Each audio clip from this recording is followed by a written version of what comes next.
President, may I make Yes, we recognize Senator Mick Subiri. point of order. Madam President, the point of order. Under Section 93, 94, 95 on Unparliamentary Acts and Language, I just want to point out that the video that the lady senator presented was obviously opinionated, a propaganda tool, right? It's should be stricken off the record, Madam President. And it's unparliamentary. We've seen videos presenting evidence on issues that are taken up on the floor. Senator Tulfo always comes out with videos showing people being mauled, people being abused for the information of this body to act on that particular issue. But to come up with an opinionated piece like that, ganong klaseng video, na propaganda, na sowing intrigue. Kasi ako, Madam President, hindi naman ako sang-ayon sa people's charter change.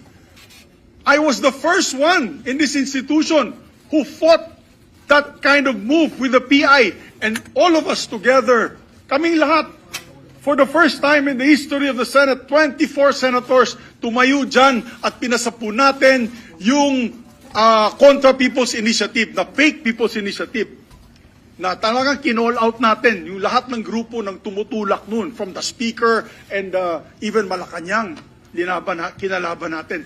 Kaya wala kaming kinalaman dyan. Bakit sinama kami dyan sa propaganda na yan? Na dahil kami, Duwag 11? Ano ba yan? Bulaga 11? At grade 13? That should not be shown here. Because what will stop us now, Madam President, for that lady senator, that we come up also with a propaganda video here, papalabas din namin, yung mga sala nila. Oo, kung ano-ano, hindi naman kami ganyan. No? To gain traction, to gain views and publicity, will destroy our fellow colleagues here? Walang ganyanan. Ako, hindi ako nagagalit. Kilala niyo ako. Ako pinaka-amiable dito. Mahal ko kayong lahat. Pero hindi tama yung pangyayaring iyon. Hindi ba? Kung galit po kayo, magsalita po siya dyan, mag-aalis siya sa gobyerno niya. Mag-aalis siya sa kapatid niya. Murahin niya kapatid niya. Pero wag naman niya idamay yung mga tao na walang kinalaman dyan. Katulad yan, never ako kinausap ni Senate President Soto. Never ako kinausap ng mga kasamahan ko dito about charter change. Kasi alam din nila, tutol ako. Tinanong ko din sila. Wala silang kausap. Wala silang kinalaman. Wala silang alam sa charter change. This whole group is just nodding, shaking their heads.